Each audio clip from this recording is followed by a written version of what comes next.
indicated here by the screen, I wanted to talk about international oil companies and energy transition. So the first thing to say is I'm not a climate scientist, I'm not a climate activist, but I'm a political economist who's really interested in extractive industries and in the oil and gas industry in particular. Most of my focus geographically has been on sub-Saharan Africa and on Southern Africa in particular, and also the United States. So in a way that shapes quite a bit of how I think about these issues, I would say. And what I wanted to start with today is three basic premises for what I wanted to talk about today. And again, I'm going to have to close that. Okay. So the first premise that I wanted to start off with is that the sheer size of the current socio-technical system that we're dealing with, which is based on fossil fuels, of course, since the 19th century, means that the process of transitioning away from it, leaving fossil fuels in the ground, if you will be a very challenging, complex, and protracted process. That's maybe an obvious point, but I think it's an important one to keep in mind. The second point is that, of course, in this process, we are inevitably moving beyond fossil fuels towards renewable alternatives. In the longer term, that is per definition true, both because we're scaling up the speed of transition and also because, per definition, fossil fuels are non-renewable, so they will run out at some point. But of course, given the concerns about climate change and global warming in particular, the matter of the timing of this transition is, of course, critical. Okay, so that's the second premise. And the third one is that international oil companies, which are essentially oil and gas companies today, but just to keep it simple, they play a crucial role not only in supplying the global energy demand that we have today, but their actions will, of course, play a significant role in shaping, for better or for worse, the transition towards renewable energy sources over time. Okay, so those are the basic premises that I wanted to start with. And you can see from the slide here, of course, that if we're talking international oil companies, then we see here clearly, right, that as oil becomes the dominant source of global energy from the latter half of the 20th century onwards, this is the era where we're squarely in the age of oil.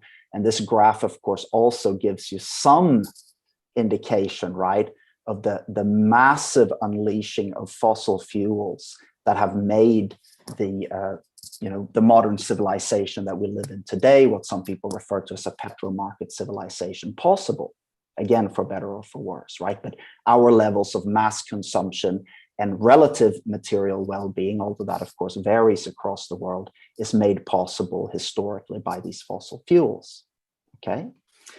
The other thing to say then is, of course, well, it's useful to talk about fossil fuels because oil companies, because the international oil companies have, of course, played a very big role in producing the cumulative emissions over time that are putting us in the climate predicament that we see today, right? So this graph here shows you the contribution by different fossil fuel companies over time to carbon emissions since 1965.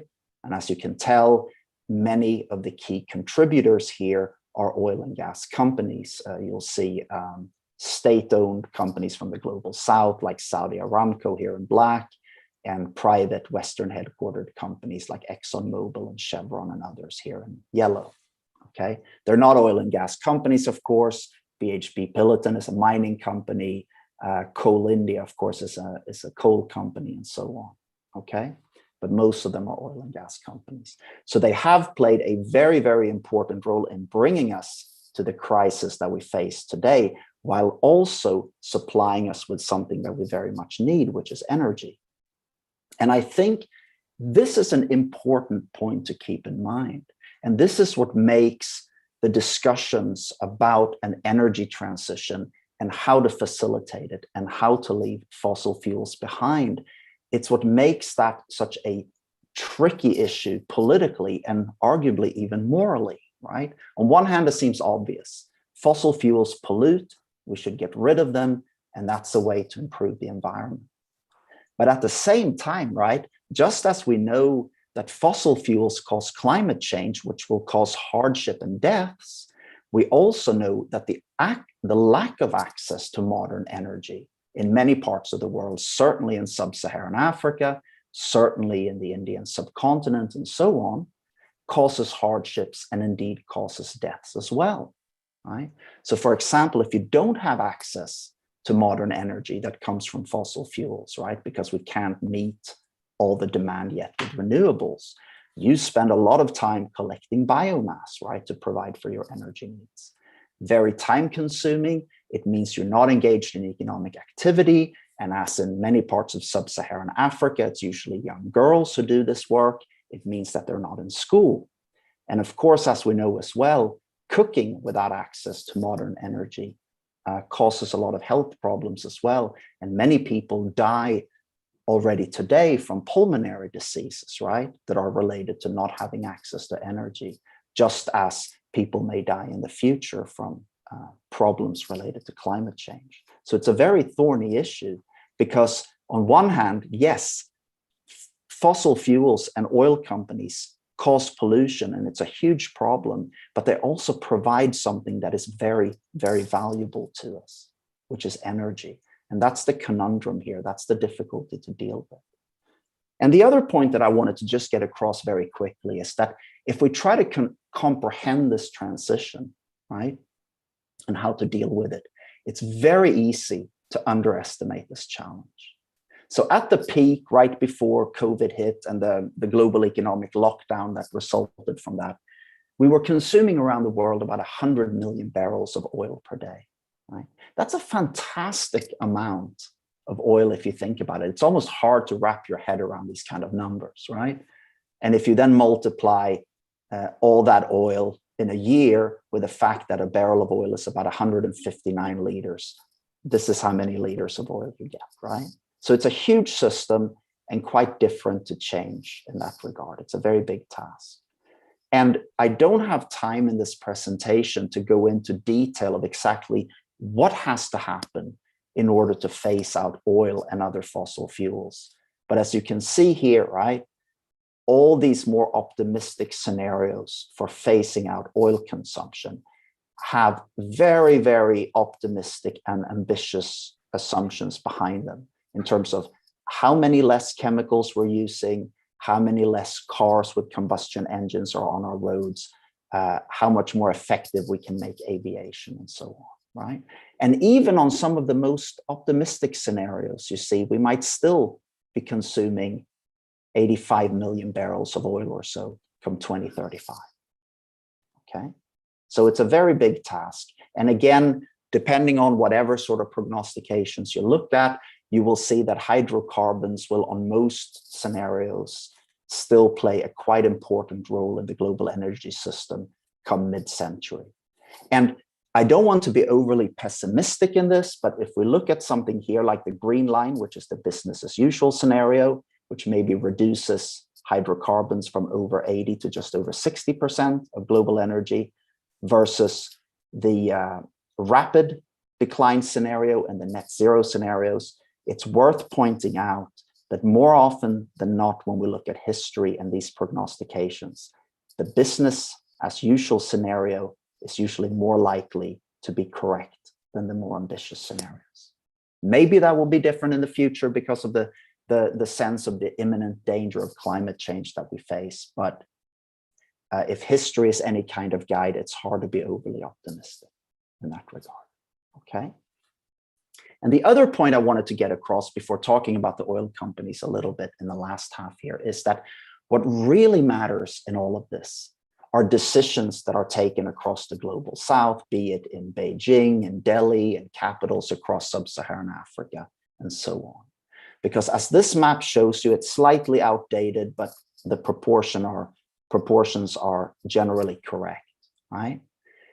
It is in the global south that we see a massive ramping up of demand for energy, and how that can be met is key. So I guess what I'm trying to say with this is that we can, of course, learn by front runners, right? Countries like, let's say, Denmark, right, that have done great strides in moving towards renewable energy and that has a lot of money to subsidize that transition. We can learn a lot from what a country like Denmark is doing, right? And draw lessons from that that can be perhaps replicated to some extent elsewhere. But it's a relatively small part of the whole, right? We already have forecast declining demand for energy in Europe because of energy efficiency and less rapidly growing economies and so on. So what happens there has a relatively small effect on the global climate as a whole, right? The action really is in other parts of the world, as this outlines quite clearly, hopefully. Okay, so that's some of the context. So what really matters then is timing, right? Because of climate change, we have a sense that there's real limits on the window for transition, right? It has to happen sooner rather than later. And unfortunately, perhaps, and I don't have time to go into that here, if we ask the question of how long we can expect this transition to take, it really depends. So depending on what literatures we look at, we get an answer that by and large tells us that this is very complex. There are lots of veto points on part of powerful actors in the fossil fuel industries, vested economic interests, and so on. That means that this will take a long time. Authorities on energy transitions like Václav Smil talks about multi-decadal processes, okay? Others suggest that there's a bit of a conservative bias in some of these prognostications, but nevertheless, I think the consensus is that we're talking about quite protracted processes, even if some recent researchers are slightly more optimistic. Again, in the interest of time here, I will leave the details of this to the side, but I wanted to highlight it briefly. And this then poses another question, which is, so what are the oil companies doing? And on one hand, we might think, surely these companies are teetering on the brink, right? We hear every day that oil companies are having to cut their dividends, their share prices are down, we're going to leave the oil in the ground and move to renewables. So really, they are on their last legs, right? According to a lot of this rhetoric. Most of the world's wealth in terms of fossil fuels is unburnable if we are to meet climate targets. And if you invest in these companies, it's a big problem because you'll end up with stranded assets that it's a very big problem. Worthless. Oh, you cannot hear me, no? Sorry, you can't hear me, no? I think if I heard correctly, the person said it's a really big problem. So I guess oh, right. Sorry, I thought it was me. Yeah, definitely. And that's part for the discussion. I thought I've had this flicker a few times about an unstable connection. I'm sorry. So I thought that was the problem. But no, sure, it's a big problem, right? And people like Paul Stevens, who's a big authority on this, he claimed already in 2016 that the business model of the international oil companies is dead. They have to just kind of monetize their assets, get out of this business, maybe become hybrid renewable companies if they can, or go out of business. They are the dinosaurs of the energy landscape, okay? And we know that because there's increasing pressures on these companies from climate mitigation laws, from shareholders who are increasingly concerned about risks, and of course from civil society and activists, right, who push for this transition. So all of that's happening, and we can see this in a host of ways. I did a case study on pressures on Exxon Mobil in the United States in regards to this in a different context. And everyone from institutional investors like Church of England, this is Church House in London here, to the largest, state pension fund in New York State. This is the New York State Comptroller's Office in the Capitol, to these huge, right, divestment initiatives like Climate Action 100 Plus that represent investors with trillions of dollars of assets. They're all pressuring the oil companies to be more transparent about the future risks to their businesses because of transition and climate change, right? And accordingly, their rhetoric has changed quite a bit, right? So from the days of quite dismissive attitudes like this one displayed here by then CEO Rex Tillerson, who of course had a short and rather unhappy term as Trump's Secretary of State, From that kind of rhetoric, we've moved to a rhetoric on part of the oil companies that's much more open about recognizing these problems, okay? Now, rhetoric is one thing, real action is a different one, right? But this has certainly changed, and the oil companies are recognizing this. So how are they responding then to this fact of climate change and the fact that they have to contribute to the transition? Well, by and large, if you talk to people in oil companies today, they say that the transition is important, so are the Paris goals and so on. On the other hand, we still need oil and gas to meet growing global energy demand, so they still have a role to fill in that regard. The key is to do that with the lowest possible CO2 footprint, right? And in fact, we are still betting, right, on the so-called petromarket civilization. Companies like Norwegian Equinor has new big projects in the North Sea that will be producing for perhaps the next 50 years. They might get 2.7 billion barrels out of their new Johan Sverdrup field. ExxonMobil has found huge new oil and gas deposits offshore Guyana in South America, which again will be very important to the company in the future. So there's certainly new production coming online. And indeed, this is quite a problem because, as Global Witness and others have pointed out, any new capital expenditures in new oil and gas fields here in the red and yellow are incompatible with keeping climate, global warming under 1.5 degrees or even 2 degrees from that, for that matter. But as you see here from prognostications, there will be additional investments in both oil and gas. And this slide here, I think, illustrates this quite nicely. And the United States in particular will play a very, very big role in this in the next few years, right? So this is not existing production, of course, there's much more of it in the Middle East, but these are just new fields being developed, okay? Production from new oil and gas fields, right? And again, even if we stopped that and had no new production whatsoever, it would take us to mid-century until emissions from existing production would have declined far enough to meet net zero targets or a trajectory that we need to be on for net zero. So this is hugely problematic, right? And investments in renewable energy among the major oil companies is still very modest, as this illustrates. I know I'm going through this a bit quickly. It's in the interest of time trying to keep to that. And I wanted to finish with a couple of points very quickly then on in more detail what the companies are doing, right? And the key point here is that not all international oil companies are necessarily the same.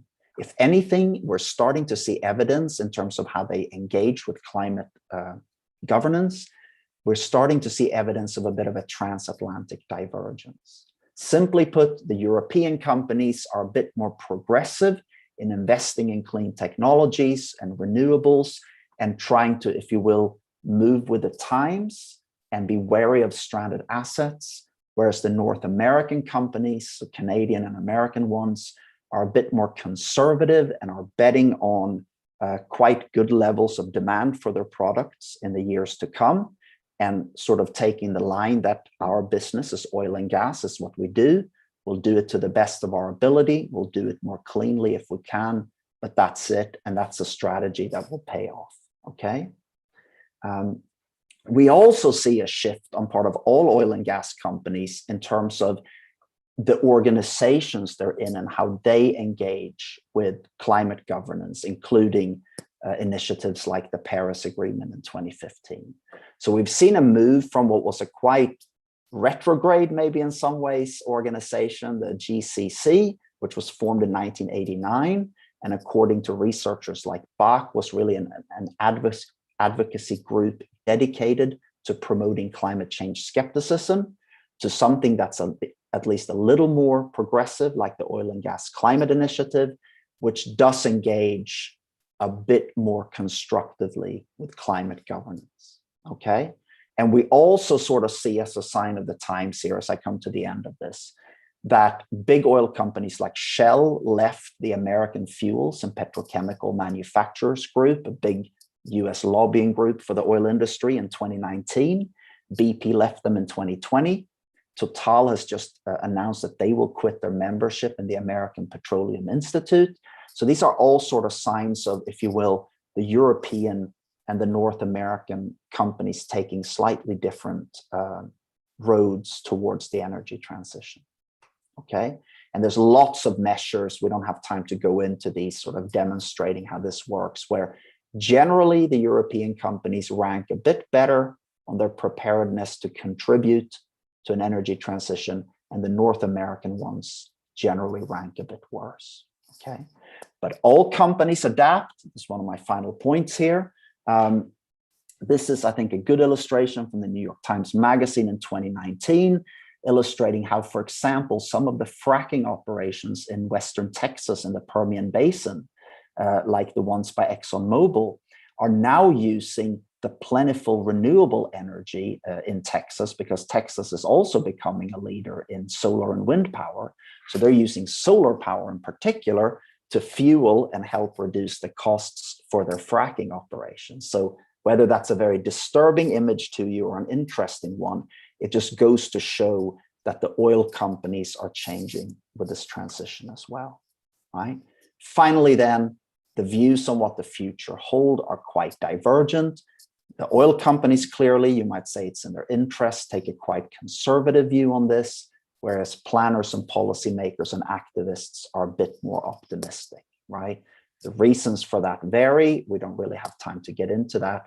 But in the end, we have a fundamental disconnect between the strategies on part of oil companies on one hand and what other actors declare must happen if we are to meet climate mitigation goals, right? And I think in the interest of time, I will end it there, and I'm grateful for you to listen to me. I have to leave sharply at 2 o'clock for something else, but I'm happy to partake in any discussion after this. So with some apologies for that being a bit quick, thank you very much. Thank you very much, Stefan. That was incredibly informative. And I think just in the interest of time, we will head straight on to our next speaker, Elizabeth Wathuti. Elizabeth is an environment and climate activist from Kenya and the founder of Green Generation Initiative. Green Generation Initiative is an organization which nurtures young people to love nature and be environmentally conscious at a young age. She planted her first tree when she was only 7 years old, and by today has planted over 30,000 tree seedlings in Kenya. In 2019, she was awarded the African Green Person of the Year award by the 11-11-12 Foundation, and has also been named one of the 100 most influential young Africans by the Africa Youth Network. The Africa Youth Award, sorry. Elizabeth, you can take it away.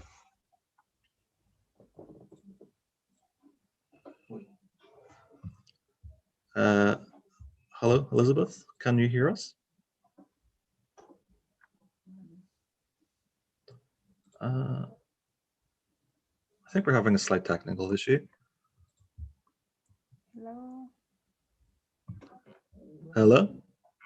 Hi, can you hear me? Yes, we can hear you. Can I hear you now? Great, thank you so much. My name is Elizabeth Wathuti, an environmentalist and a climate activist from Kenya, and it's a really great honor to be speaking in this forum. And I'll begin by sharing what got me into environmental conservation and climate activism, and allow me to share a video in this case. I hope I have the right to share from my end. Yep, that should be possible. All right.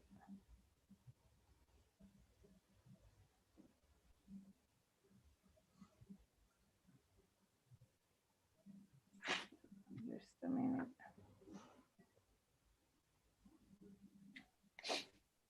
Oh, I think I'm not able to. It came up with for a second that said your screen sharing.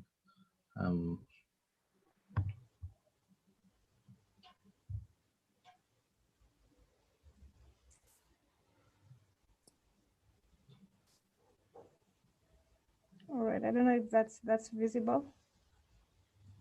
Yes, we can see it. Great. So this is an address and a video that I made for the Commonwealth Day in 2021.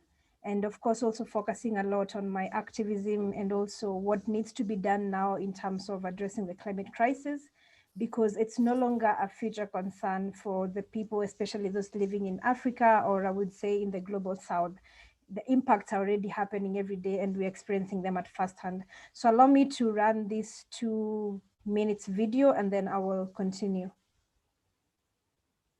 Let us be the boldest of the bold, and let us offer an example to the world. I'll just stop this here for a second. We can see it's just your Windows Explorer screen, but it's not showing the video. I don't know if you can change the I think it's an issue with the video. Is that possible? Do you have 2 screens? It might be if sometimes it shows on a different screen. I'm not sure. We can hear the audio though, so I don't know what if that would work. I think when you select the screen, that when you select the screen, you have to select the right screen where that video is showing. That way we can see. There it is. When you share. Okay, that's perfect. Yeah. All right, and the sound is okay? I hope so. Yep. Yeah. Sound is good. Please. Yeah. Well, now we sound. Yep. And let us offer an example to the world.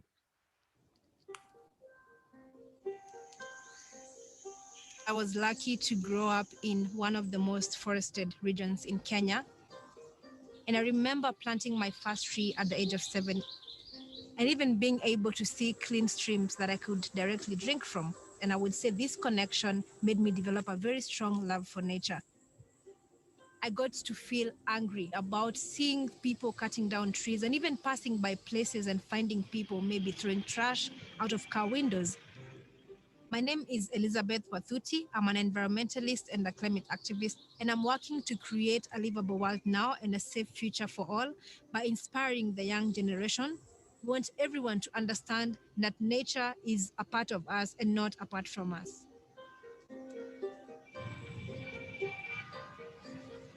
Nairobi River has, of course, been polluted as a result of different challenges, and the contributors can be citizens and also bigger industries at the same time.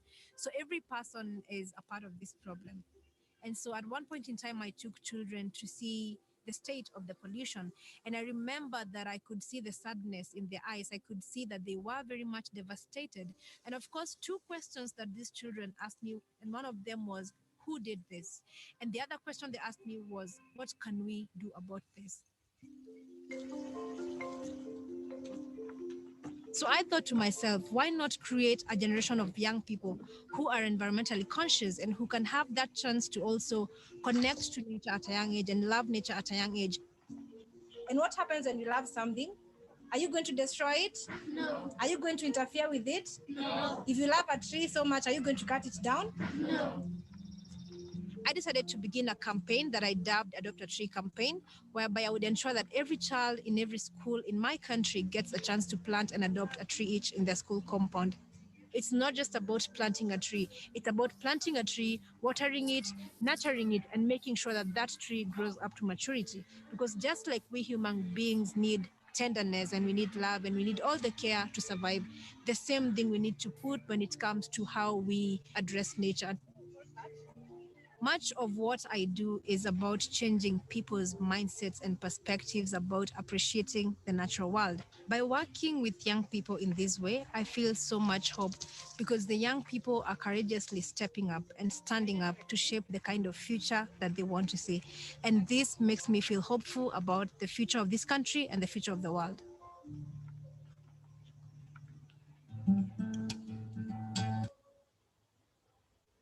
Thank you. That's the end of the video. And that was more of my inspirations, and especially the fact that I got to grow up in the most forested region in Kenya. And this really explains why I developed this strong love and connection with the natural world. And for me, I say that when you're connected to something, then you will develop a natural call to action to protect it.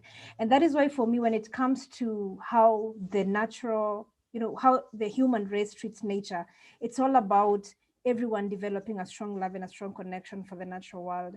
Because for me, I was witnessing some of these challenges like deforestation, and I felt heartbroken witnessing these challenges of deforestation at first hand. And I would say that having that love for nature is what also made me feel the pain of nature in the process. And that is why I would not stand witnessing more and more deforestation and witnessing more and more of the wild forests being destroyed and being burned down at alarming rates, and even challenges of people having to suffer from the consequences or the impact of the climate crisis. And that is why I really decided to become a voice of change. And I would say right now, in the current world that we are living in, the ecosystems and our natural ecosystems have been disrupted so much, and the human race seems to be at war with nature. And that is why we are facing most of the challenges that we are facing today. And I think the thing that the world needs to begin noticing right now is that the way in which we've treated nature is now haunting us back. And it happens to be affecting the people that are even the least contributors to the challenge. Like I mentioned before, the African continent contributes to less than 5% of the global greenhouse gas emissions. But then if you see what is happening in the continent, is that the challenges and the impacts of the climate crisis are hitting so much hard on the African continent. And of course, these challenges are ranging from the droughts, the acute water shortages, challenges of desert locust invasion, challenges of food insecurity, challenges of heat waves. And all of these challenges, of course, at the end of the day, impact the society and impact different people in different ways. And of course, with the women and the children being the people that are the most affected. And when I say that these challenges impact people in different ways, I mean, these are challenges that lead to the loss of lives and the loss of livelihoods, displacement of people. And at the end of the day, there are also challenges to do with the conflicts over natural resources, because if our natural resources keep being depleted and the populations keep rising, then at the end of the day, people will have to conflict over the little resources that we have left. And of course, these resources include the natural resources like water. And I'll give a practical example. When the world and when people say that women are the ones who have to walk for long distances to look for water and food for their families, this is something that I have experienced at firsthand. And I remember 2 weeks ago, I visited Samburu County in my country. And I got to a point in place where I saw a woman from a far distance with her young children, 3 young children. And I really got interested to understand what this young woman was doing in a place that for me seemed to have been a river before, but then it was totally dry.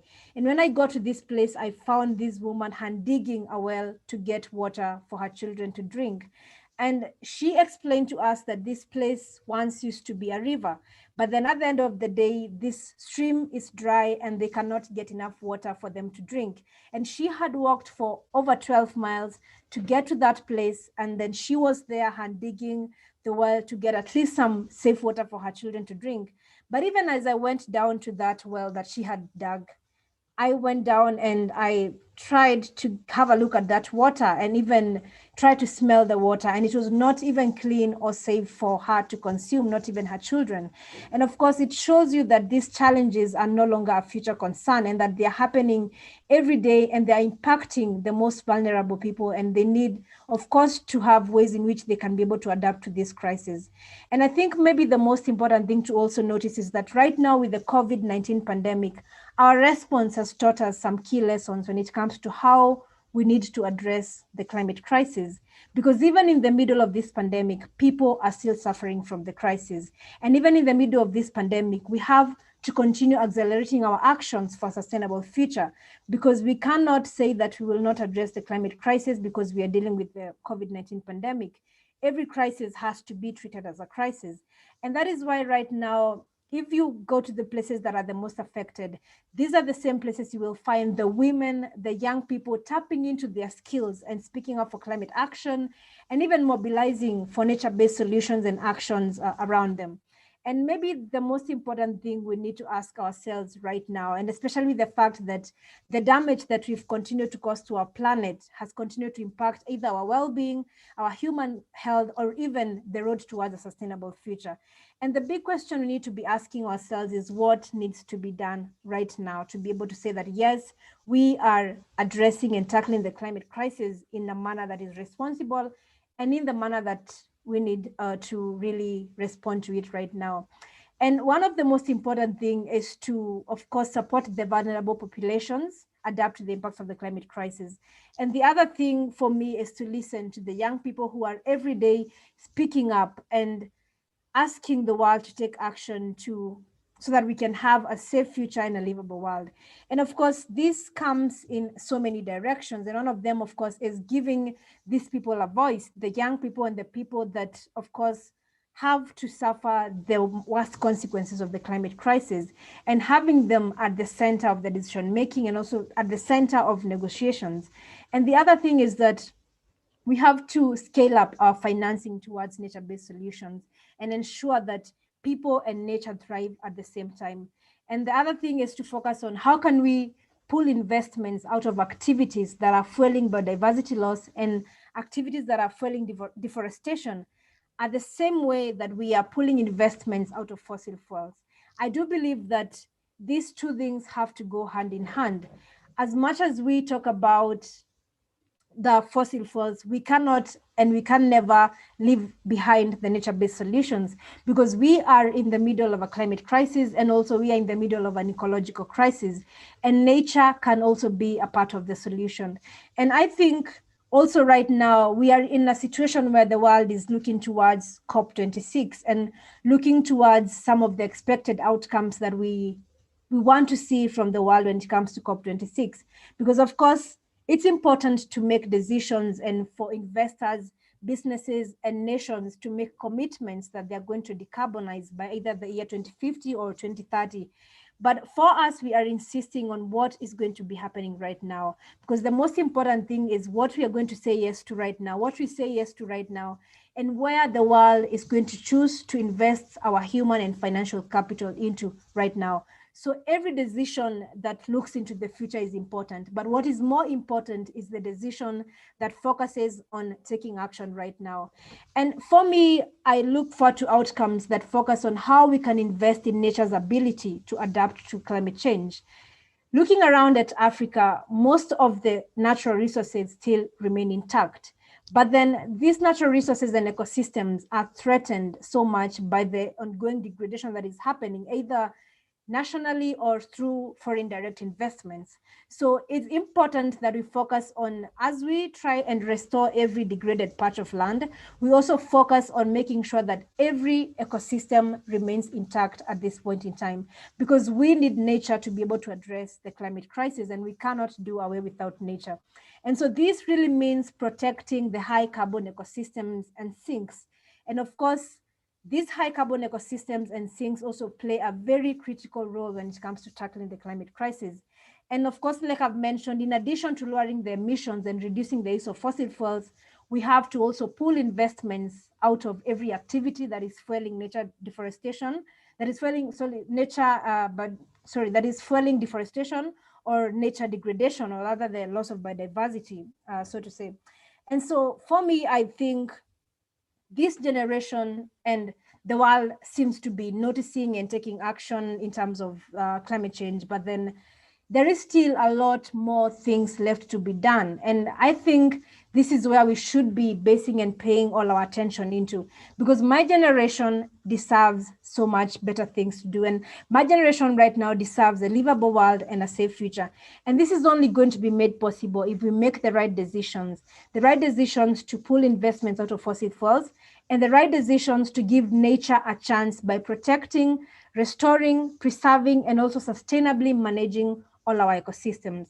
And of course, as the entire human race, we have to respect the limits of the Earth's natural systems so that humanity and nature can thrive at the same time. And maybe just to finalize my address today is that each and every one of us has got a role to play in terms of making sure that we shape this world in a manner that we can hand over to the next generation in a better way.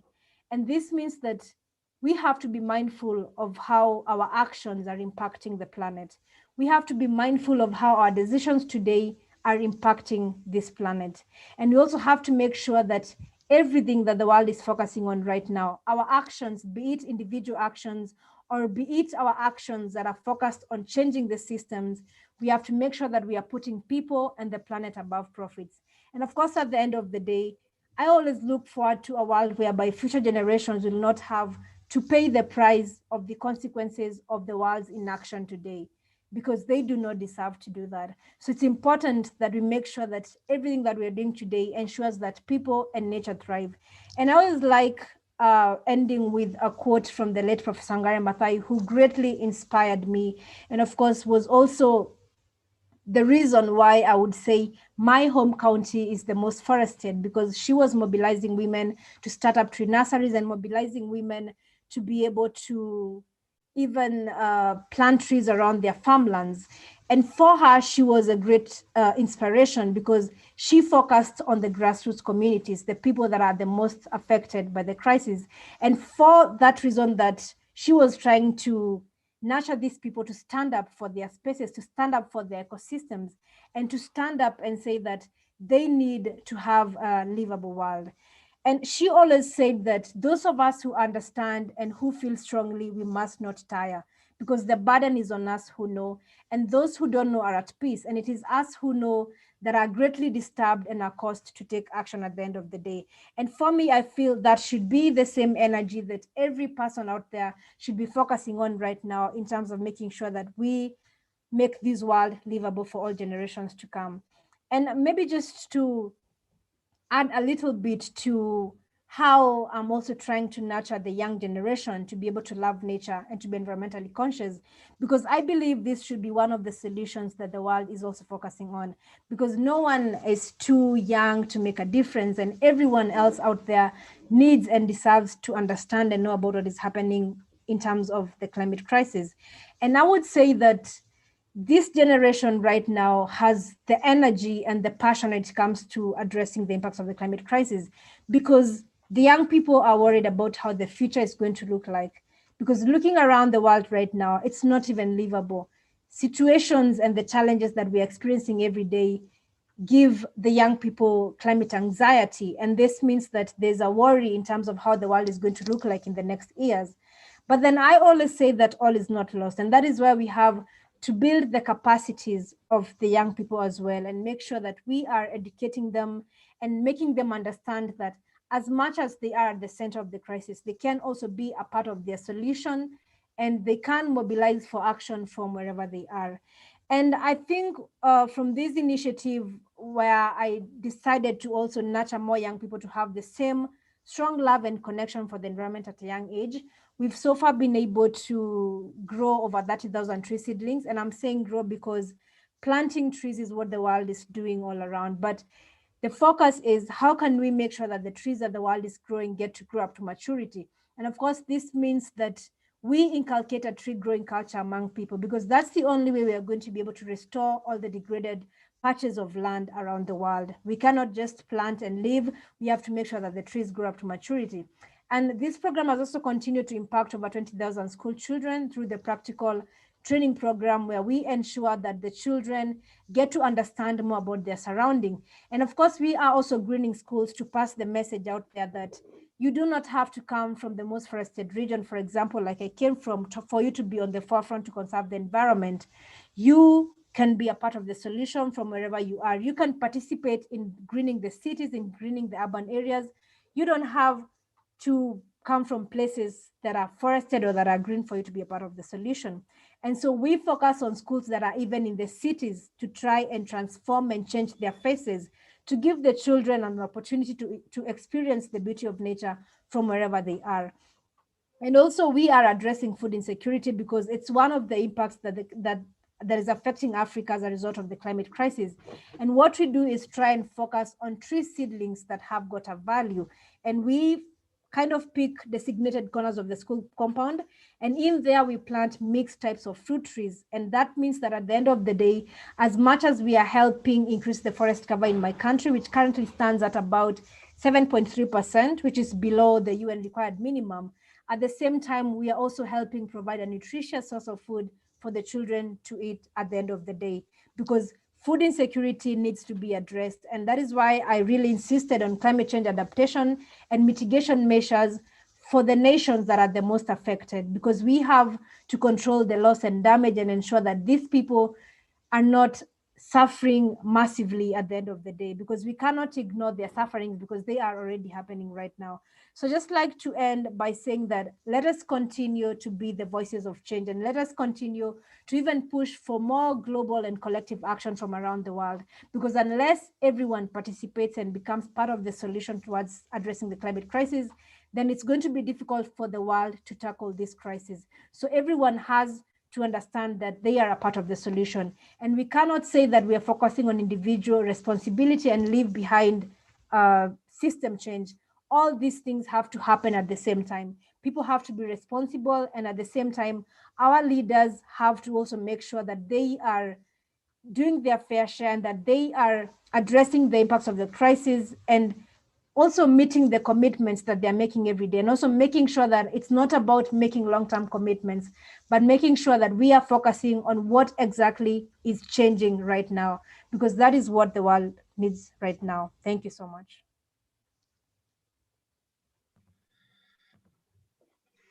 Thank you, Elizabeth. That was really inspiring. And I think if it's okay with you and Stefan, could we have a brief period of questions, just because I know that you both don't have much time available? Would that be okay? Yeah, I just wanted to say thanks. That was fantastic. Sorry for jumping in. Just to say that I do have it's a school management board. I have to be at it at 1 o'clock. Sorry, now at 2 o'clock. So I'm happy to field a quick question, but I'm also very happy for you to share my contact information to anyone who's on the call who has an interest in the sort of things I was talking about, to get in touch by all means. It's just I do have to be on that call from 5 minutes from now. Sorry. That's fine. If anyone has a question, and would you be able to put your hand up? There's a Zoom function that says raise hand. If you'd be able to just click that button if you've got a question. A question I have is, I guess historically, a lot of the degradation of the climate and the primary drivers of climate change country-wise have been in the developed world, so Europe, America. And I guess what I wonder is there any specific actions or any specific responsibilities that the developed world has to really, I guess, fight climate change due to the fact that we have been historically the primary drivers? So is that a question for me? Yeah. Elizabeth or Stefan or both.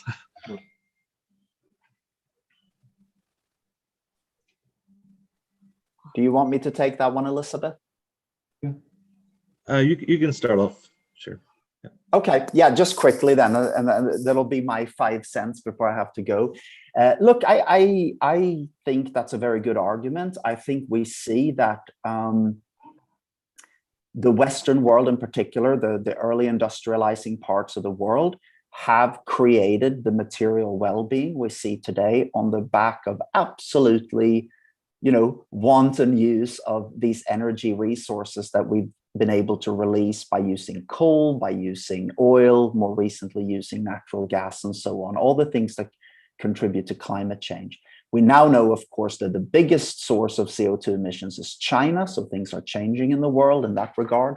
But it's very, very difficult to say, okay, we had this long period of economic growth and development completely based on fossil fuels.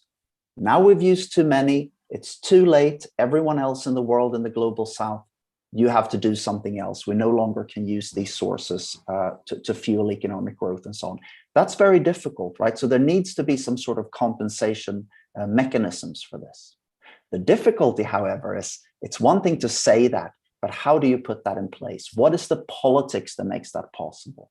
If you ask, for example, the British taxpayer today, they're worried about economic growth and jobs in Britain, about how we fund the health service and so on. Do you want to massively compensate other parts of the world? It may be the right argument morally, but how do you translate that into a politics? It's like when we say at Glen Eagles a decade and a half ago that we have an obligation for massive aid to the global south and sub-Saharan Africa in particular, right?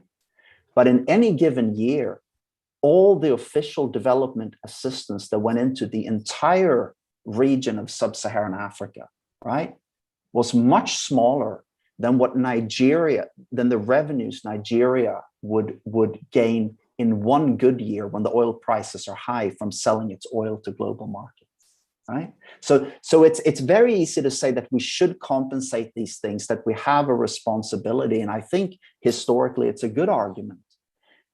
But like so many things that have to do with collective action around the environment and so on, it's very difficult translating that into a politics, because simply saying, right, there is an obligation here doesn't make it so. And you know, that is a bit of maybe a pessimistic take on it. And if it is, that's I apologize, but that's how I see it anyway. So it's very, very difficult to translate that into action. But anyways, that's my quick answer, and anyone feel free to get in touch who wants to talk about this more. Thank you for having me on. Yes, thank you very much for coming, Stefan. It was really enlightening, and we will share your details with everyone who has came along so they can ask you questions later if they have any. Again, thank you very much. Yeah, thanks. Please do, and I'm very sorry I can't stay, so thank you. So moving on, I think Elizabeth has had to leave. She has other commitments today, unfortunately, but we'll move on to our next speaker. So our next speaker is Narayan Dhakal, who is a climate action consultant from Nepal. So we'll pass it over to you, Narayan. Hi, thank you. Thank you for giving me this opportunity. In fact, I was posting my blogs in LinkedIn, and some youth from Nepal said, we are having this climate conference, we will be interested to give a talk. And then that's how I connected, and I just skimmed through the organization, about the organization, and it's we are working for a very good cause. So why don't I give some talk, because so I'm not a US citizen, I'm still Nepali. So it may be good to talk about Nepal and then what I experienced during the course of my study and then profession back in the country. So I listened that, and then I would like to talk about, I don't have any PowerPoint set up because I wasn't exactly sure what kind of theme that I need to talk. If you talk about climate change, there are so many disciplines, so many variables there. So I will talk basically in 2 or 3 things. One is the problem, and then the second is what would be the solution, what solution would be appropriate or necessary to bring for the next generation. So I'll talk along that line. For the problem, I think all of you might know what is the problem of the climate change. I will want to elaborate more on that. But only thing I would like to say in terms of this oil and gas, fossil fuel, is when the sky temperature is high, when atmospheric temperature increase, and then it attracts more evaporation from the sea. And when it creates more evaporation, it makes more air mass, bigger air mass in the atmosphere. And then when that air mass, it travels, and then when it found low pressure, and it just drops down as a thunderstorm or maybe a hurricane or flood or whatever, and rainfall. So it creates another havoc. So the pollution in terms of coming up is not only one way, it is coming down as well. So it is creating an atmospheric temperature, increased atmospheric temperature. At the same time, it creates devastating to the earth. So if you are observing that recent years in US alone, there are billions of dollars of loss of property, and then due to flood, hurricane, and everything. So the impact is systemic, and impact is multiplying the impact of climate change. It's not only one, you are just not polluting only for temperature rise in the atmosphere, but you are creating havoc in the earth. So that the intensity of the problem is that high. And when I was working in Nepal long time ago, like in a lowland, and then we were heavily focused on educating local community that, look, environment will pay you back. And in that sense, we are successful in communicating with the community that they realize, okay, conservation pays us back, because we did community forestry, we mobilized community, and we created more than 15,000 hectares of community forest in Chiton, surrounding the Chiton National Park. And then the users knew that when they maintain forest sustainably, that forest is paying them back. Earlier, when we were delivering this message, and then there was a resentment that the people view was different, because they were thinking, okay, if we do make a forest, again, national park will come and they will protect that, and then our right and our privilege would be gone. But it wasn't that way, because the national park is one, and we make that in such a way that it is a community forest. You manage this forest by yourself. You get the benefit, and then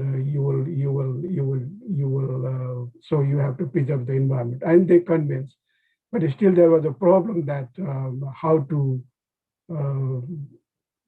distribute that benefit equitably with all who are poor, rich, because one of the criteria of community forest was equitable distribution. Equal distribution means the household who has nothing to do with the forest also get the same resource, and the household who have totally dependent on the forest is also getting the same resource. So there was some distribution disparity, and I was an advocate of, why don't we separate benefit according to the economic strata, that the poorest of the poor would get more, and then richest of the rich would get less. So it didn't happen at that time. I struggled a lot, but we couldn't bring that into the policy. And I don't know what is there right now. I haven't looked into. I am working in Minnesota, and I came here, and then in the US I did my PhD. And after PhD, I realized that okay, what science is doing, what we are doing in terms of solving the environment, and I found there is a big gap. Science are there, and then you can see the graph, and then you can see the trend. Everything is increasing. Climate problem is also increasing. Economic problem is also increasing, and the money is coming for the solving the climate problem, that is also increasing. So that means there is a gap, that the problem is not solved because we are indulged into the problem. We are a climate activist, climate scientist, but the real problem hasn't been solved yet. And then in between, there is a climate denial came, and then the US itself denied the Paris Accord, and then all sort of problem came in, and then it is a chaos. Like the things is not moving forward. So one of the reasons I was advocating, and I am also affiliated with some of the nonprofit, and then and I opened myself a company. It says Diversity, Intelligence, and Climate Action, and then constantly advocating that how to educate people to change their behavior, because climate change is not only economic problem and the environmental problem, but it is a human problem. So it's all boils down to the human behavior. People as an individual, how do you think? Like when you wake up in the morning and see in your mirror, in your bathroom, and then look at yourself and see whether I am a problem or I am a solution. So it's you have to see that way. And then how do you, when you have that kind of knowledge, then how do you manifest that into the ground, and how do you teach others? So one of the reasons that I am working with several social groups, that how do we integrate all our fabric of our living, like there is a culture, there is a faith, there is a economy, there is a different race, there is immigrants, there is a majority population, there is a white majority, there is a Black and other minority, and that there is a constant struggle to get on and then fulfill your responsibility. At the same time, you don't have time to look at how much damage I am doing for the environment. So I look at one Nepali community in Minnesota, and I see, because the first thing we have challenge is get the job. So we don't have money to spend otherwise. And then you may have a profound knowledge base, wisdom from your home country, but you have to run for getting a job and start earning. And when you get a job, okay, money is coming, and you may be making $100,000 per year or $50,000 per year. Your life is good, and you buy a car, and then you go travel, and then you are well off. Then who cares about environment, and just move on.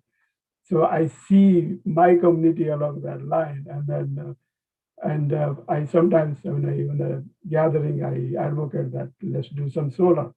The first question is how much it costs.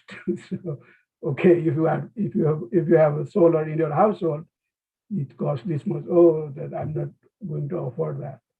So the understanding the problem is very, very big there, that the people doesn't realize what as an individual I can contribute for the climate change, and how much I understand about the climate change is also a very crucial thing. It's not only minority, but it's some majority as well, that it is a talk of a town is very good, that okay, climate change, I'm going to attend climate change meeting, I'm going to attend demonstration for the climate action.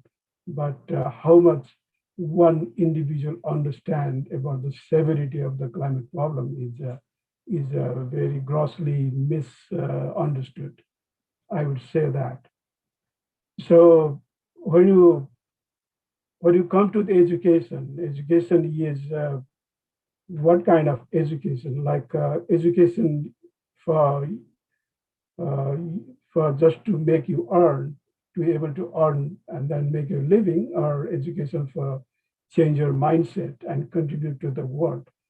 Because the simple, if you see the environmental problem, is so huge, and it doesn't require a much emphasis for, if you see as an individual, just change your behavior. Just have organic vegetable, and then eat minimal healthy food, and then don't use plastic, and then don't use fossil fuel car or tempo or whatever diesel engine operated vehicle. And then the question arises, where if there's an alternative available. So for developing countries, maybe they have to struggle of changing that to hold the energy system. But for the developed country, alternative is there. Alternative is available. If you want to go to cooperative grocery, and then you buy all healthy food and bring that, and then you can say, okay, I will stay in intermittent fasting. I will fast 8 hours or 16 hours. If you want to do that, you can do that. I mean, there is a way, and there is tons of literature along that. And some of my blog, I have cited that there is a research that how to do intermittent fasting. Fasting means if you skip, if you are eating 4 meals per day, if you skip 1 meal, that save use energy resource, and then it contributes to the environment. And then that way, and then another problem I see is we call freedom, and freedom we are free, and then in the US, a lot of people say there is a country of freedom, and we can speak and we can do whatever we like. But in that scenario, the thing we forget is in doing that freedom is without economic freedom, all those freedom is dormant, because you cannot, if you want to raise a voice, if you are in a corporate office and your job would be tomorrow you will be fired. So you can, even though you have a freedom, you cannot speak that. You cannot speak against your company at a single letter even. So that your freedom is constrained with your economic freedom.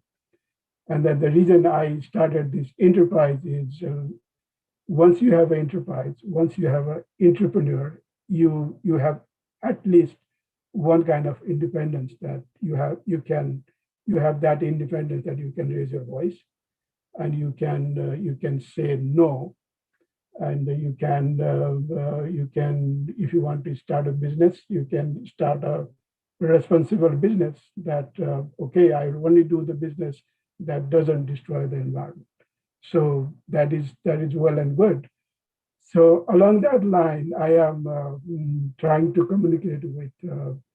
I'm in touch with some of the faculty at in Nepal Institute of Forestry, and I'm also working with some of the faculty within the US and brainstorming that how we can develop an education that generate when a person is graduated, that he or she doesn't only educate and then get certificate, but the individual would be able to create a business and then run by itself, by oneself, so that the person would be independent in terms of economically, but the business has to be successful. And but there is a lot of things to do. That how do you craft all these together? How do you develop a curriculum, and how do you make sure that the individual will be successful entrepreneurs based on the product that doesn't destroy the environment? Number one would be agriculture. That you have a land, and then you can grow, and then just thing is look at the market and then just grow what market needs, and don't use pesticides, don't use any chemical, use organic manure. You produce and you sell. That is a good business. And then by doing that, you are maintaining your soil. You are not polluting your soil with the chemical. And then whatever product it comes, you can sell that and you earn money.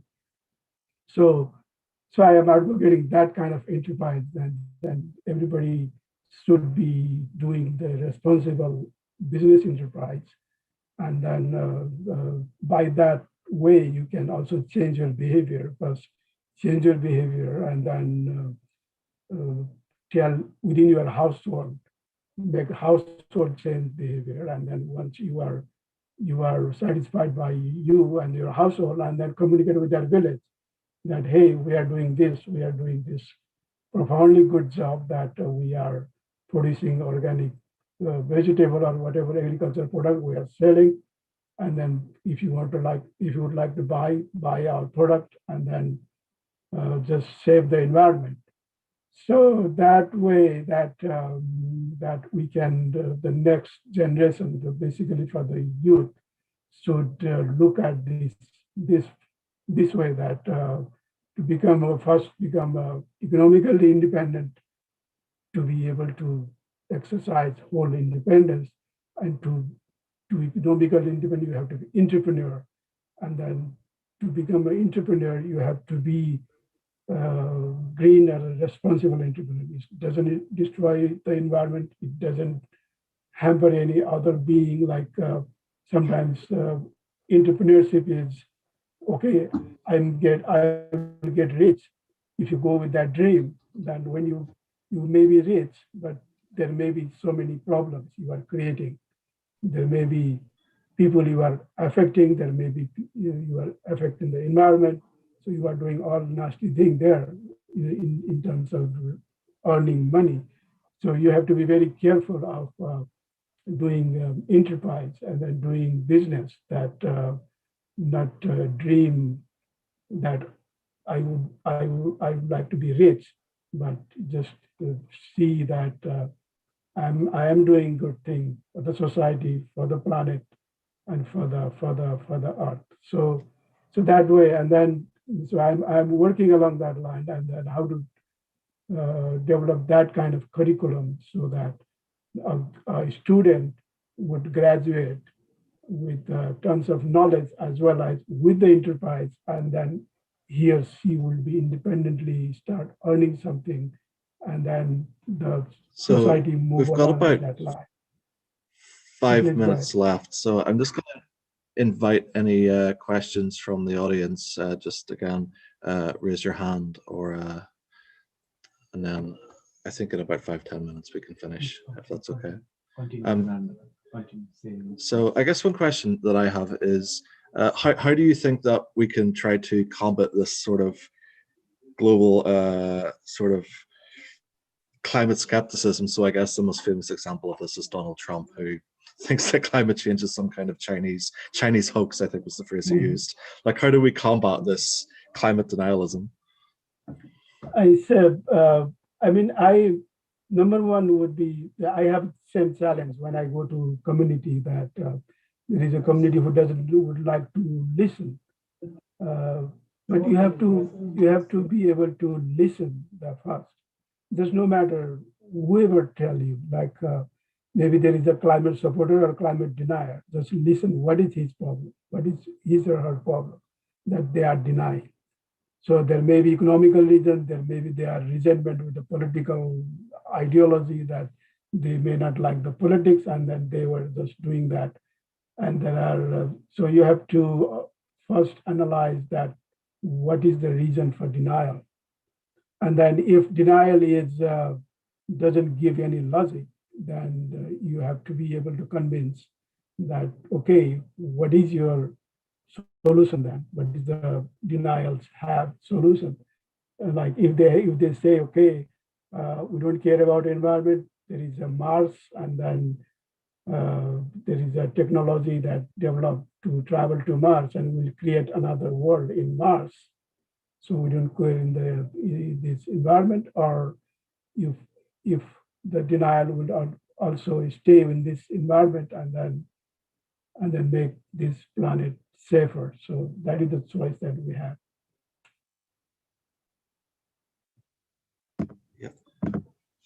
Yeah. So my colleague at BMUCO, Madhav, says there's an attendee, Bertrand, who wants to speak. So Bertrand, if you want to turn on your mic and camera, you're free to speak.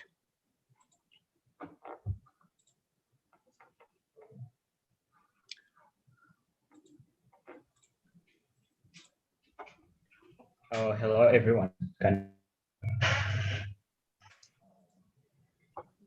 Hi. Can you hear me? Yep, we can hear and see you. All right. I'm glad to be here with you today, and I'm really grateful for amazing talks given by the previous speakers.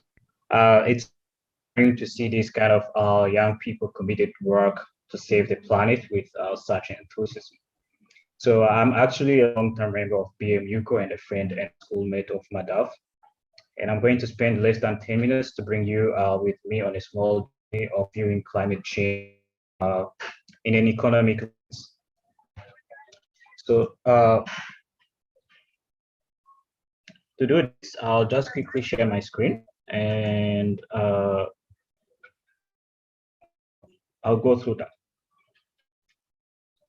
So climate change, to start, each last 3 been very successful, warmer surface than any preceding decade before 1850. And once global warming dominates the increase in energy stored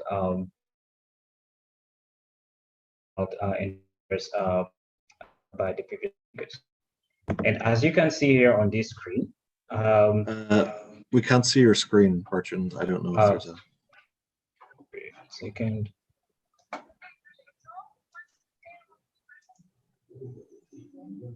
Yes, you can see now. Yep, we see it now.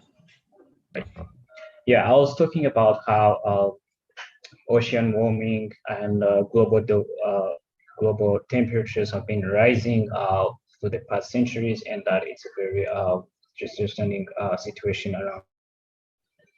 And, all these, I really want to focus on the economy. So as you can see on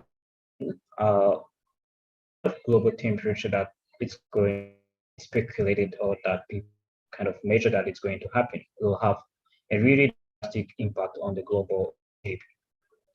And to really focus on this, understand this, that one has to come back the perspective of the global economy to understand that all this just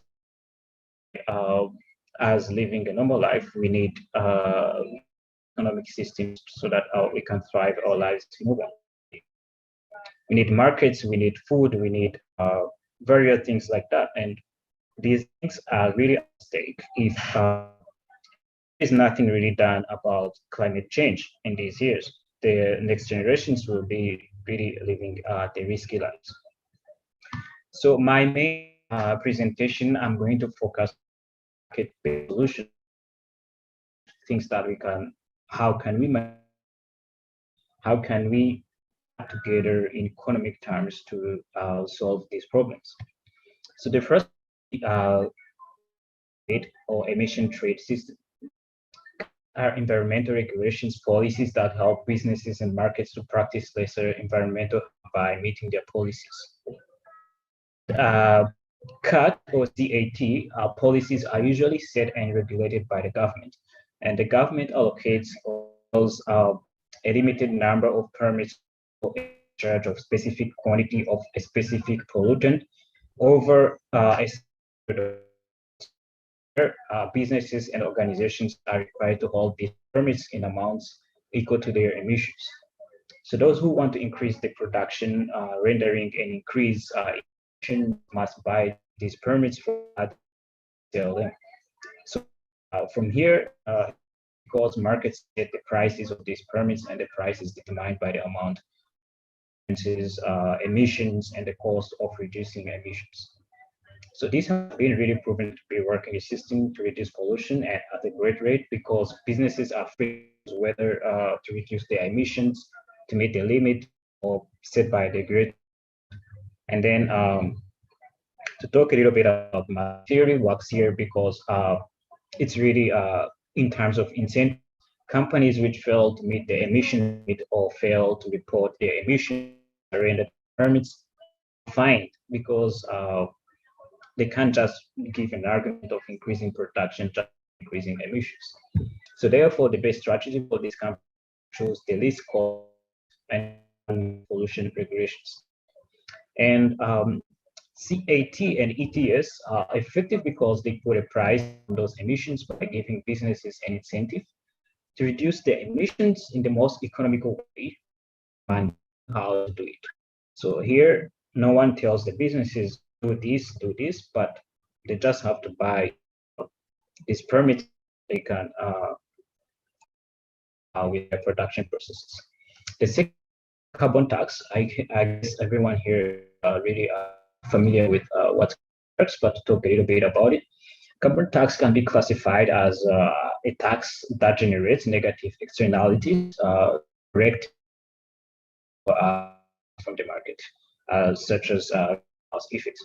So carbon tax is levied on carbon of different compounds that are essential in our daily lives, which harms the environment or pollutes air and water, such as fuel for transportation or energy.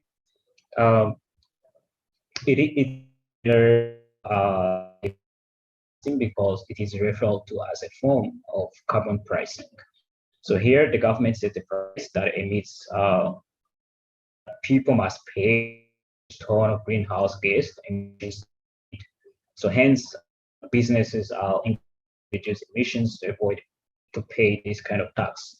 Also, the market here will determine if the emissions because businesses will under emissions, which is cheaper than paying this tax.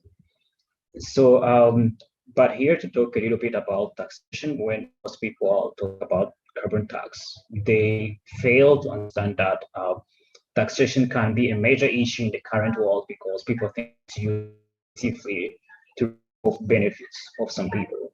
So carbon tax stands with some views in terms of promoting a free and a healthy everyone. So there's implications of big corporations which have concern about the damage they are doing to the environment and social effects to the most vulnerable community for the getting animals. It is a way of rendering these kind of big corporations responsible and put some kind of social cost on their actions. And this will lead to some environmental justice. And the third one, carbon equivalent tax. These are taxes. Which explains why carbon dioxide will be the only tax-based solution in terms of carbon. Is the big because I really also want to make this aware that carbon dioxide is the main greenhouse effect, which is dangerous to our planet. So there are many human-induced polluting substances or other greenhouse gas emissions that equally like carbon dioxide. By saying this, I just bring your attention that the society tends to forget about other pollutants or greenhouse gases, carbon dioxide. They seem to have what they call tax, but there should be also some other taxes about other greenhouse gases and sulfur dioxide, which are released in waters or in air by some manufacturing plants and things like that. So therefore, much effort can be put in energy taxes, which requires individual pay some fee or charge or tax everyone about every ton of greenhouse released into the atmosphere. So to move on, however, this is an open continuous debate on if this cannot be harmful to some individual poor communities around the world, or be harmful to individual rights or freedom. Things like taxes and other things that you just bring, they have to be introduced very carefully to see that everyone will get along with things. It will help to understand better how to things like deforestation, which is also a major factor in climate change. So my views on this will firmly with an existence of pure air around and some pure water that is available for everyone, and to push these things as basic for everyone. So as soon as these things are pushed as basic human rights for everyone, then these big pollutants or people who actually use excuse of production or earning money as an excuse of destroying the environment will be held accountable. So no one really deserves to feel pressure for clean air or clean water. These are basic human rights and they should be kept as that. So pushing people to work really hard for clean water or clean air, it's immediately qualified as an action against human rights, and that's really of freedom that we need to keep in our minds and in everything we do about climate change.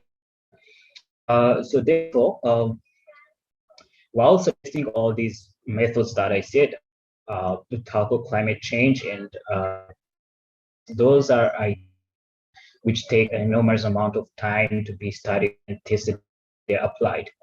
So they require many researchers to evaluate their efficiency and ability to avoid any kind of disruption in the economic system. So while solutions not be effective, do you know that the market-based solutions as are really also important in our actions of the environment. So let's all therefore let's strive to keeping our planet really safe by also engaging with the economic system or economic tools that we have around. Thank you so much.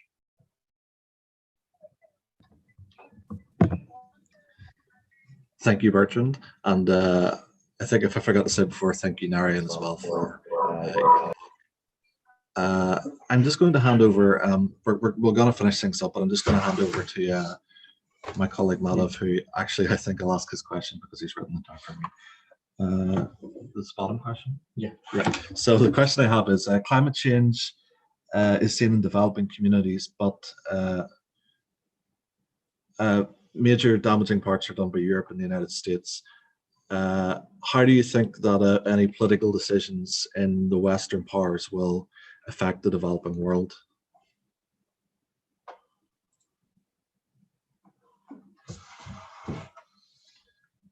Either Narayan or Bertrand can answer that. So I think what Madhav is saying is basically like to what extent is say the communities in Nepal or Asia in general or Africa, to what extent is their well-being sort of dependent upon, say, whatever decisions that, say, the United States government takes, and I guess how you know what a follow-up this might be, how can we sort of push for a more equitable distribution of sort of power, you know, so countries in the world aren't sort of, you know, dependent upon the like it impacts hugely. Like, for example, let's say, like if US say we don't support the climate change and we withdraw from the Paris Agreement, then so if everybody would like to pollute, and then the pollution would increase, and then let's say temperature will increase, and all the ice from the Himalaya will melt down and just washed away. So there will be scarcity of huge economic problem, and there will be scarcity of food, and then the people would travel here and there, Europe or whatever, America, for the immigration, and then again the problem will have to be bear with the country who pollute. So in terms of justice, like the big nations should focus on the reason they have to focus on the climate change and solving the climate problem is they would also giving some kind of justice for the people in the underdeveloped world. So at least they would have that resources and then they can grow and eat themselves. So in that realm, that it impact a lot when the big country make their policies for the industry, like gas and oil, or maybe like increasing water pollution, whatever creates, then that ultimately impact the globe, ultimately impact, and the vulnerable community, vulnerable country are the poorest country in the world, like Africa and Asia, like Bangladesh, Nepal, and all those countries would be vulnerable. So there is a very strong sincerity should be adopted if you to see the policy.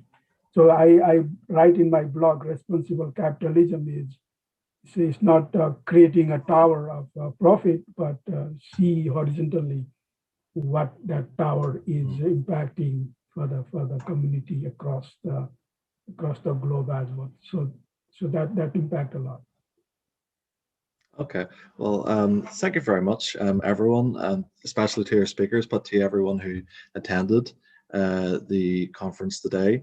We're going to be running other climate-themed events throughout the rest of the year in the run-up to COP26 this November. So everyone can keep their eyes peeled on our social media for any upcoming events. And of course, as a science outreach organization, we'll also be running other events relating to, I guess, more obvious areas of mathematics, physics, STEM subjects in general. So thank you everyone again for coming along, and I think we will wrap things up there. Bye. Thank you. Thank you for giving this opportunity to speak.